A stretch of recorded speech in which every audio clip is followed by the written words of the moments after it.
कोशिकाएं जब विचारों के दबाव में, हाई ब्लड प्रेशर के कारण टूटने लगती हैं, तो वे कोशिकाएं शरीर के जिस भाग को नियंत्रित करती हैं वो भाग काम करना बंद कर देता है। इसी को हम मूल रूप से लकवा का नाम देते हैं। ऐसी दशा में क्या रहता है कि अगर आपके दिमाग के इस हिस्से की कोशिकाओं में विस्फोट हुआ तो आपके हाथ पैर चलना, इस हिस्से के जो है हाथ चलना या पाँव चलना बंद हो जाएंगे। आप ठीक से न चल फिर सकेंगे, न उठ बैठ सकेंगे, कोई काम अपना नहीं कर पाएंगे। उसमें सबसे प्रभावी औषधि है नवजीवन रस। ऐसा घर आपने नहीं देखा होगा। संभाल के पोछा मारा अभी। आइए। वो भाई साहब ये देखिए हॉल, ये देखिए चिल्ड्रंस रूम, देखिए कितना बड़ा है। आपके बच्चे खेलते खेलते थक जाएंगे। हो गया, मजे ले लिए। आइए। और यह है बेडरूम, इसकी खिड़की से तारे दिखते हैं, तारे। आपको क्या लगा प्रॉपर्टी डीलर हुआ? अरे आपको अपना घर दिखा रहा था। पर्ल्स इंफ्रास्ट्रक्चर, हम जानते हैं कि घर अरमान, उम्मीदों और सपनों का बना होता है, तभी तो हम घर बनाते हैं, जिंदगियां बनाते हैं। अक्षय बाथरूम कब धोगे? आज संडे है ना।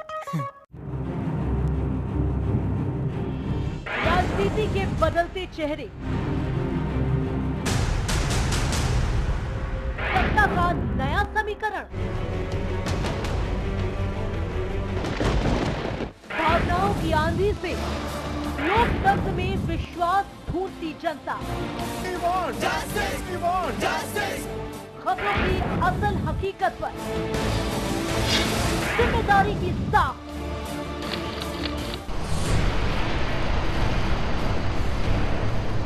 हर खबर है यहाँ खास, क्योंकि हर खबर पर है हमारी पैनी नजर। हम हैं चैनल 1 न्यूज, खबरों में एक कदम आगे। At the stroke of the midnight hour, when the world sleeps, India will awake to life and freedom. सच्चाई से सरोकार रखते हैं हम।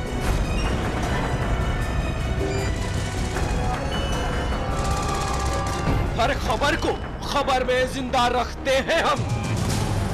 हर मुद्दे पर समय से लड़ते हैं हम।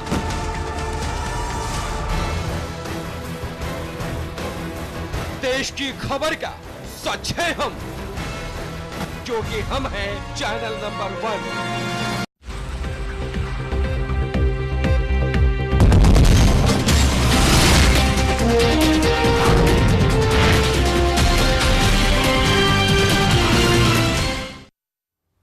नमस्कार, स्वागत है आपका चैनल 1 न्यूज में। आपके साथ मैं हूं ज्योत्सना लोहट और बात कर लेते हैं मिशन 2014 की।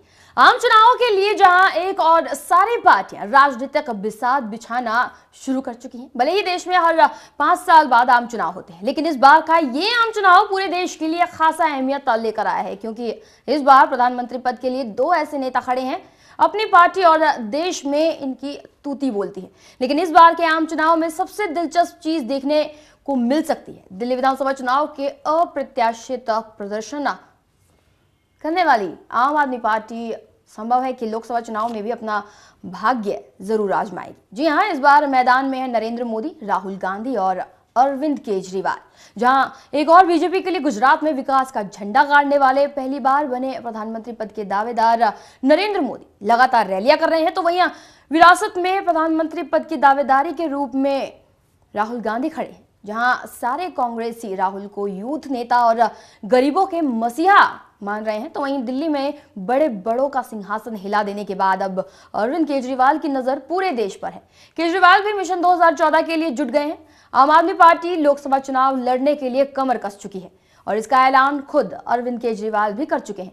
आपको बता दें कि दिल्ली विधानसभा में 28 सीटों पर जीत के बाद आम आदमी पार्टी जंतर मंतर पर जश्न मनाती नजर आई थी, और जहां अरविंद केजरीवाल ने कहा था कि सत्ता में आना उनका मकसद नहीं बल्कि देश को भ्रष्टाचार से मुक्त बनाना है। तो 3 अहम शख्सियतों से हम आपको मुखातिब करा दें जो 2014 की शक्ल बदलने की फिलहाल कोशिशों में जुटे हैं। एक तरफ हैं बीजेपी के प्रधानमंत्री पद के उम्मीदवार नरेंद्र मोदी, जो लगातार रैलियां कर रहे हैं, चाहे अभी 5 राज्यों के चुनाव हो जिस दौरान वो गरजते बरसते दिखाई दिए, और अब इन राज्यों के चुनाव के बाद भी महागर्जना रैली करते सुनाई दिए मुंबई में आज के दिन। और वहीं राहुल की तरफ से भी लगातार जिस मिशन की शुरुआत वो पहले ही कर चुके हैं, गरीबों के मसीहा कहलाने का, और जो लगातार विरासत में मिली प्रधानमंत्री पद की दावेदारी के लिए अपने आप को बेहतर बताने की, एक बेहतर नेतृत्व देने की कोशिशों में जुटे हुए हैं। कांग्रेस को अब नए ढंग से चलाने की उनकी कोशिशें फिलहाल अपने भाषण के जरिए वो रखते नजर आए हैं। फिकी के कल के दिन जब समापन में संबोधन कर रहे थे उसी वक्त उन्होंने अपनी बात को रख दिया था। और अब जिस तरह से तोड़फोड़ और अंदर खाने में तमाम चीजें हो रही हैं कांग्रेस के अंदर, माना जा सकता है कि राहुल की फिलहाल तैयारियां हैं। और वहीं दिल्ली की बात कही जाए तो केजरीवाल ने बेहतरीन प्रदर्शन करते हुए इन चुनावों से 2014 की तस्वीर बदलने की कोशिश की है। और फिलहाल हमारे साथ फोन लाइन पर जुड़ गए हैं हमारे संवाददाता अजितेश मिश्रा। अजितेश, मिशन 2014 की बात कर रहे हैं, आखिरकार 3 अगर अहम चेहरों की बात कही जाए, मोदी, राहुल और केजरीवाल, क्या कुछ नजर आता है? दिल्ली की अगर बात कर ली जाए, दिल्ली में फिलहाल सरकार बनाने को लेकर केजरीवाल अपनी तरफ से संकेत दे चुके हैं, कल के दिन साफ हो जाएगा, क्या कुछ नजर आ रहा है फिलहाल?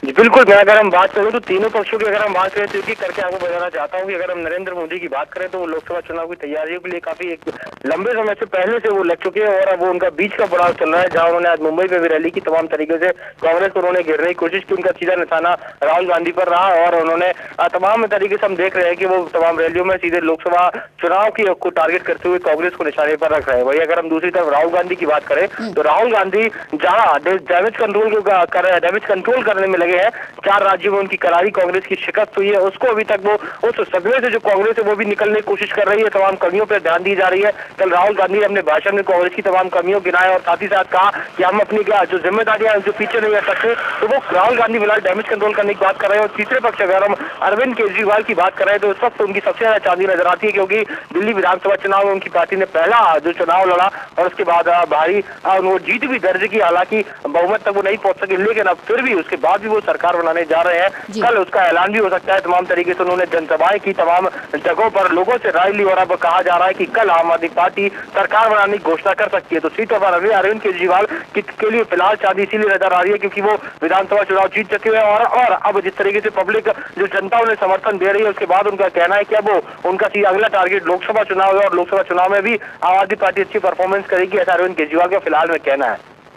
बिल्कुल, लेकिन अगर बात कही जाए जितेश, 2014 का जो मिशन है वो बेहद अहम हो चला है। हालांकि जिस तरह से फिलहाल जो विधानसभा चुनाव हैं वही खत्म हुए हैं, लेकिन इन चुनावों से एक तस्वीर लोकसभा चुनाव की साफ होती है। 272 के अगर आंकड़े की अगर बात कही जाए वो किस तरह साफ होता नजर आता है, क्या कुछ कहा जाएगा? आखिरकार एक तरफ कांग्रेस है, दूसरी तरफ बीजेपी है, दोनों ही राष्ट्रीय स्तर की पार्टियां हैं, लेकिन जो अहम पार्टी अब फिलहाल उभरी है उसे अब राष्ट्रीय स्तर पर काम करने की जरूरत होगी, आम आदमी पार्टी। हालांकि दिल्ली के चुनाव के बाद ही ये साफ होता नजर आ रहा है कि बेहद ज्यादा असर है देश पर इनका।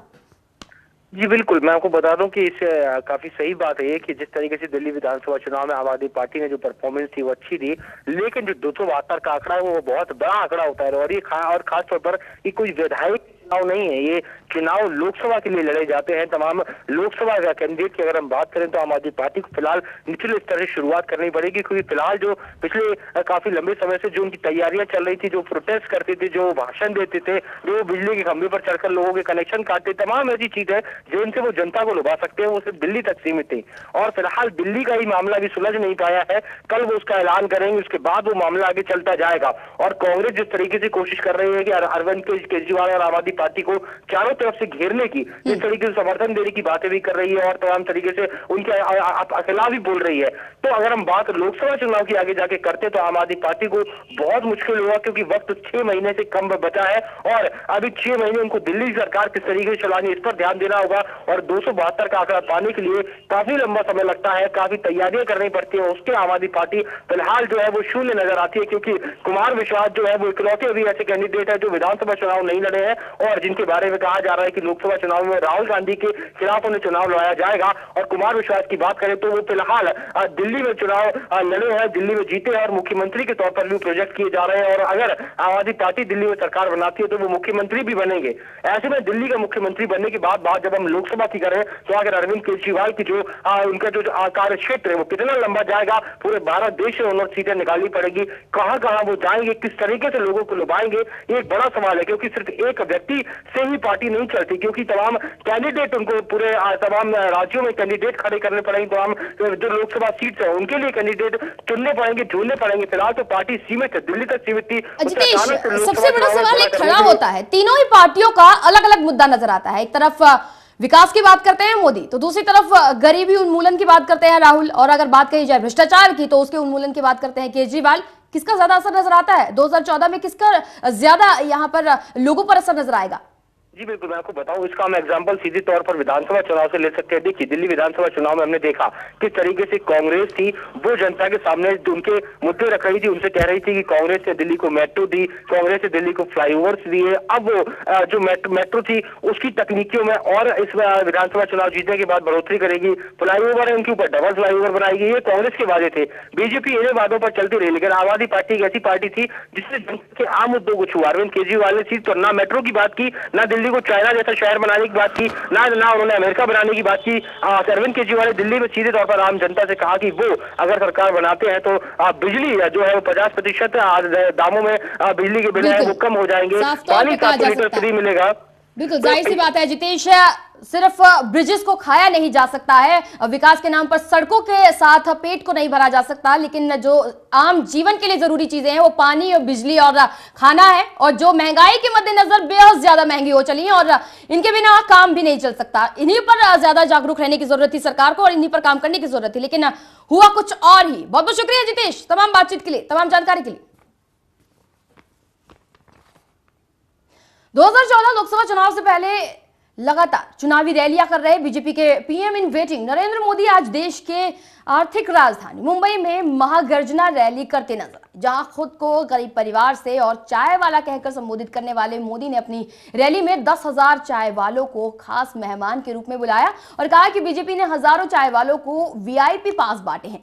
जहां एक और हमेशा विकास और भ्रष्टाचार को बड़ा मुद्दा बनाकर चलने वाले मोदी इन दिनों अपनी रैलियों में एक खासे वर्ग को फिलहाल की तरफ चलते दिख रहे हैं। और अगर बात कही जाए साथ ही चुनावी जनसभा में हमेशा की तरह कांग्रेस और कांग्रेस के भावी प्रधानमंत्री राहुल गांधी को भी आड़े हाथों लेना वो कभी नहीं भूलते। उन्होंने ये भी कहा कि हमारा सपना तभी साकार होगा जब भारत कांग्रेस मुक्त बनेगा। मोदी ने कहा कि देश की सभी समस्याओं की जड़ कांग्रेस है। देशवासी जब तक कांग्रेस का चरित्र नहीं समझेंगे तब तक देश की समस्याओं का समाधान नहीं होगा। देश की समस्याओं का कारण और कुछ नहीं बल्कि कांग्रेस की सरकारें हैं और देश को समस्याओं से मुक्त करने के लिए देश को कांग्रेस से मुक्त करना होगा। देश की महाराष्ट्र में ऑक्ट्रोय खत्म करने के नाम पर लोकल बॉडी टैक्स लगाया, एलबीटी। भाइयों बहनों आप बताइए परेशान है कि नहीं आप एलबीटी से? एलबीटी के कारण परेशान है कि नहीं है? आप परेशान है कि नहीं है? भाइयों बहनों ये एलबीटी कुछ नहीं है, ये लूट बांटने की टेक्निक है। आज देश के सामने एक सबसे बड़ी समस्या है बेरोजगारी। देश का नौजवान रोजगार के लिए तड़प रहा है, उसे रोजगार चाहिए, वो मेहनत करने के लिए तैयार है, वो अपना गांव परिवार छोड़ करके जाने के लिए तैयार है, लेकिन देश का नौजवान निराशा की गर्त में डूब चुका है। आप कल्पना कर सकते हैं हिंदुस्तान के पास 65% से अधिक जनसंख्या 35 साल से कम उम्र की जनसंख्या। जिस देश के पास इतनी युवा शक्ति हो, जो देश दुनिया का सबसे युवा हो, वह देश दुनिया में क्या कमाल नहीं कर सकता। भाई कांग्रेस के मित्रों कान खोल करके सुन लो, टीवी के पर्दे पर मोदी हो या न हो, मोदी देश की जनता के दिलों में जगह बना चुका है।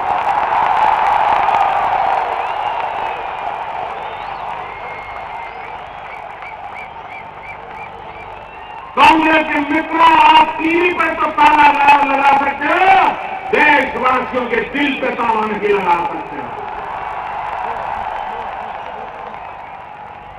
कांग्रेस पार्टी का चरित्र जब तक हम नहीं समझेंगे,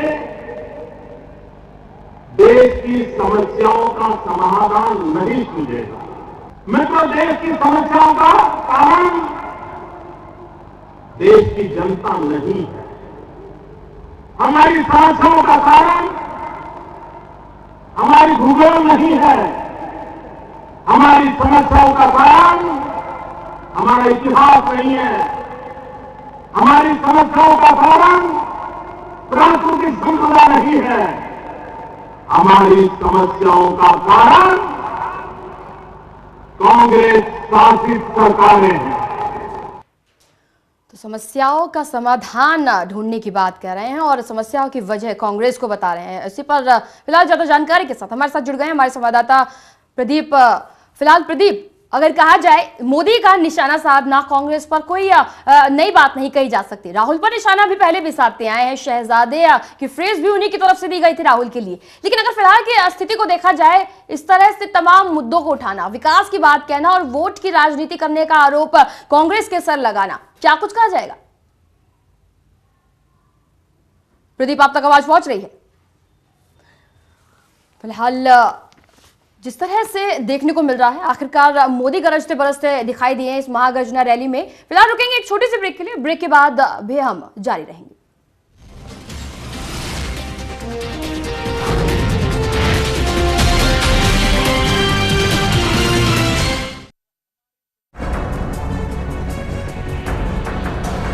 आपका मुख्यमंत्री केजरीवाल या सिसोदिया? देखिए बेबाक पहर रात 8 बजे सिर्फ चैनल 1 पर।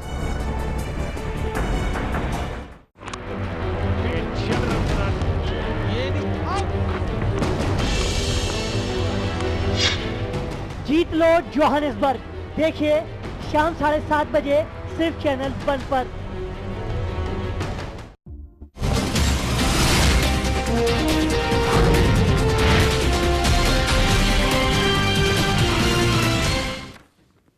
ब्रेक के बाद एक बार फिर से स्वागत है आपका।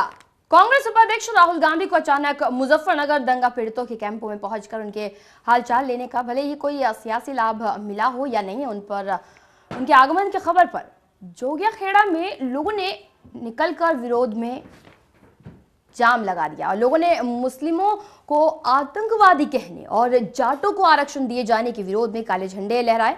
वहीं अब पीड़ितों के पाकिस्तानी खुफिया एजेंसी आईएसआई के एजेंटों के संपर्क में होने वाले बयान का विरोध कर राहुल गांधी से माफी मांगने की भी मांग की। राहुल गांधी के अचानक शामली जिले के मलकपुरा राहत शिविर में पहुंचने से सियासी पारा तो गरमा ही गया था। वहीं आपको बता दें कि राहुल गांधी ने जब मुजफ्फरनगर के लोई और जोला के राहत शिविरों में जाने के लिए कदम बढ़ाया है, तो जोगिया खेड़ा और कांदला के बीच मुस्लिम समुदाय के लोग राहुल गांधी के पीड़ितों के आईएसआई के संपर्क में होने वाले बयान का विरोध करते हुए नारेबाजी उनकी तरफ से शुरू हो गई। साथ ही उनकी तरफ से काले झंडे भी दिखाए गए। और शामली से फिलहाल ज्यादा जानकारी के साथ हमारे साथ जुड़ गए हैं हमारे संवाददाता अमित शर्मा। अमित, आखिरकार काले झंडे दिखाए गए, विरोध तक सहना पड़ा राहुल को, किस तरह की प्रतिक्रिया निकली? मैं आपको बता दूं कि जिस तरीके से कैराना थाना क्षेत्र के मलकपुर गांव और अन्य शिविरों में से राहुल गांधी जी मुजफ्फरनगर के लिए जा रहे थे, वहीं रास्ते में कांदला में भी ईदगाह में एक शिविर लगा हुआ है। उन लोगों से ना मिलने की वजह से ही उन लोगों का विरोध बढ़ गया और जिन्होंने रोड पर आकर राहुल के काफिले को भी रास्ते में रोका, जहां राहुल को काफी मुश्किलों का सामना करना पड़ा और इनके साथ दिल्ली से आने वाली फोर्स और लोकल पुलिस ने अपना धक्का मुक्की करते हुए लोगों से रास्ता हटवाया और ये मुजफ्फरनगर के लिए गए, जहाँ राहुल गांधी का कांदला शिविर में भी प्रोग्राम था यहाँ पे जाने कराने के बाद, लेकिन वो लोग वहां पे नहीं पहुंचे और इसी के चलते हुए पीड़ित लोगों ने अपना विरोध प्रकट किया और इनको के ऊपर दिए हुए बयान का भी विरोध जताया। और जहां तक पीड़ितों का कहना है कि जिस तरीके से 3-3.5 महीने बीत चुके हैं दंगे के बाद और अब तक ये कहाँ थे, आज जिस तरीके से ये लोग यहाँ पे पहुंचे हैं केवल और केवल जिस तरीके से आने वाले टाइम में लोकसभा के चुनाव में कहीं ना कहीं राजनीति की बात भी कही जा रही है। जी बिल्कुल, राजनीति से बेशक से इसे प्रेरित कहा जा सकता है इस दौरे को, लेकिन अमित, लोगों की तरफ से जो तमाम सवाल खड़े किए गए, क्या इन सवालों के जवाब देने की कोशिश की गई उस वक्त? जी बिल्कुल, जिस तरीके से लोगों ने अपनी बात कहने के लिए आगे आना चाह रहे थे और जिस तरह अपना विरोध प्रकट भी करे थे और लोगों की मांगे जो थी उन लोगों को नकारते हुए और उनको अवॉइड करते हुए राहुल गांधी जी कांगड़ा से आगे निकल गए, जहां मुजफ्फरनगर भी इन लोगों को लोही कैंप में जाना था, लेकिन लोही कैंप में जाने से पहले भी इन लोगों का राहुल गांधी जी का विरोध किया गया। वो वहां पर न जाते रास्ता दूसरा पलटकर अपना मुजफ्फरनगर पहुंचे और वहां से जनता के बारे में बताते हुए प्रेस कॉन्फ्रेंस की गई थी। फिलहाल राहुल की तरफ से जिस तरह से ये दौरा किया गया, अमित, क्या ये माना जाएगा, क्या इसे आगे के जो 2014 के चुनाव होने हैं उनको लेकर ये तैयारी है, या फिर सिर्फ अपनी तरफ से कोशिश कर रहे हैं कि लोगों को एकजुट किया जाए, अपनी तरफ जोड़ा जाए? जी बिल्कुल, जिस तरीके से अचानक फैमिली में राहुल गांधी जी का यहाँ पे आने का प्रोग्राम बना और उसके चलते जहाँ लोगों को पता भी नहीं था, लोगों को अपने बीच देखते राहुल गांधी को देखते हुए खुशी का माहौल था, लेकिन जिस तरीके से खुशी वो प्रकट कर रहे थे, कहीं ना कहीं उनकी जो मांगे थी और जो उनकी आवश्यकता की बातें थी उन लोगों ने राहुल गांधी के सामने रखी। लेकिन हाँ, उन्होंने कोई संतोषजनक आंसर न देते हुए राहुल गांधी उनकी बात सुनी और आगे की ओर बढ़ गए, जहाँ कांदला में उनका विरोध भी किया। उन्हीं के चलते उन लोगों का काफी मुश्किलों का सामना करते हुए राहुल गांधी ने किसी की बात का कोई भी जवाब देना मुनासिब नहीं समझा। जी चलिए, बहुत बहुत शुक्रिया अमित उस तमाम बातचीत के लिए, तमाम जानकारी के लिए। तो फिलहाल राहुल का कैंप में जाना और उस बाबत क्या कुछ कहा गया राहुल के इस दौरे को लेकर, चलिए सुनाते हैं।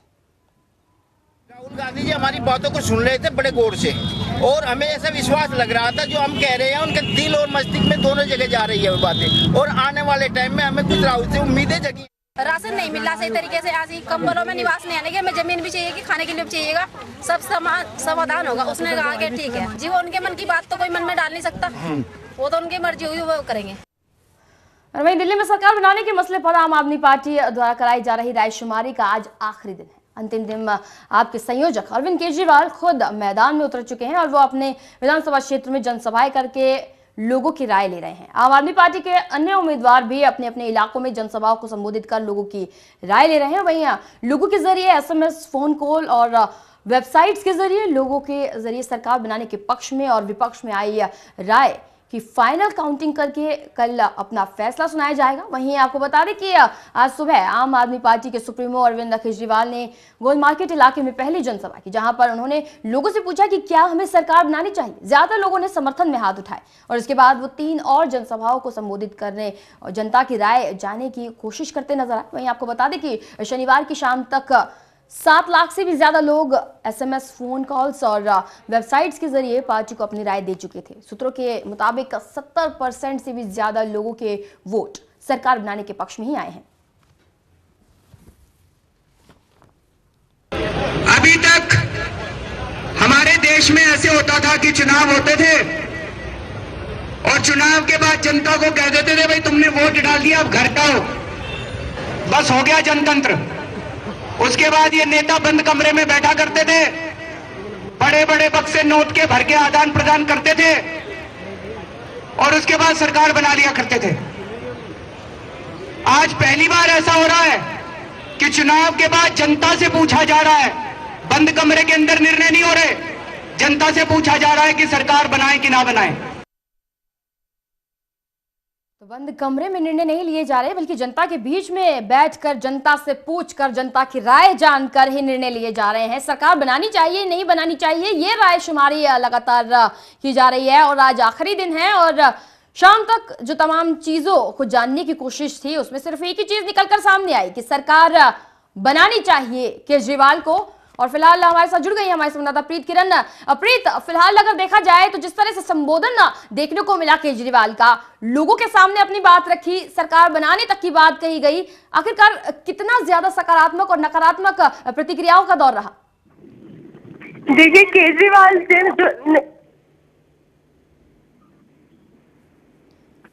प्रीत, आप तक आवाज पहुंच रही है?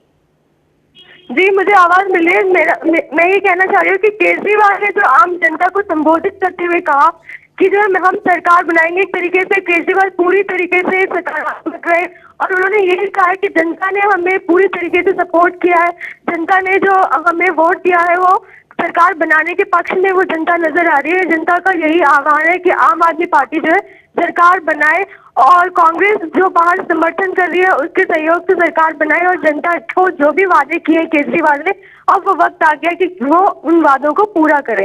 बिल्कुल नया ट्रेंड शुरू किया गया है केजरीवाल के जरिए, यहाँ देखने को मिला है राय मांगी जा रही है, राय शुमारी की जा रही है। अगर 2014 से इसे कनेक्ट किया जाए, हालांकि खुद केजरीवाल कहते नजर आए कि ये जो तैयारियां हैं, ये जो विधानसभा चुनाव हुए और वो जो जीते हैं जितनी सीटों को, उस हिसाब से देखा जा सकता है कि वो लोकसभा चुनाव की तैयारियां कर रहे हैं, ये खुद उनकी तरफ से कहा गया था। फिलहाल अगर 2014 के मिशन को देखा जाए, केजरीवाल कितने महत्वपूर्ण नजर आते हैं? देखिए 2014 के लोकसभा चुनाव की ही तैयारी चल रही है पूरी तरीके से। इसी बात को लेकर के केजरीवाल ने जो है सरकार बनाने का दावा किया है। सरकार बनाने के बाद वो सकारात्मक सोच रखते हुए जो उन्होंने जनता से वादे किए हैं, बिजली के दाम कम करने के लिए 50%, इसके अलावा 700 लीटर पानी मुफ्त मुहैया कराने के जो दावे किए थे, अब उनको फुलफिल करने का मौका आ गया। और उस मौके से केजरीवाल जो है चूकना नहीं चाहते। वो चाहते हैं कि 6 महीने में ऐसा काम करे कि आगे जो लोकसभा के चुनाव होने हैं उसमें एक सकारात्मक नजरिया बने जनता का आम आदमी पार्टी को लेके, एक रुख हो कि जनता जो है लोकसभा चुनाव के टाइम पे आम आदमी पार्टी को जो है सपोर्ट करे, आगे के लिए फॉरवर्ड करे। बाकी के राज्यों में भी है जो उसको राजधानी का नक्शा तो बेशक से साफ होता नजर आ रहा है, तमाम चीजें साफ होती नजर आ रही है कि अब आप पार्टी की सरकार बनेगी, लेकिन मुख्यमंत्री कौन होगा, अब इस पर सवाल खड़े हो रहे हैं। बहुत बहुत शुक्रिया प्रीत इस तमाम जानकारी के लिए, तमाम बातचीत के लिए। तो मिशन 2014 पर फिलहाल हमारी इस खास पेशकश में बस इतना ही। मुझे दीजिए इजाजत, देश और दुनिया की तमाम खबरों के लिए आप देखते रहिए चैनल वन न्यूज। नमस्कार।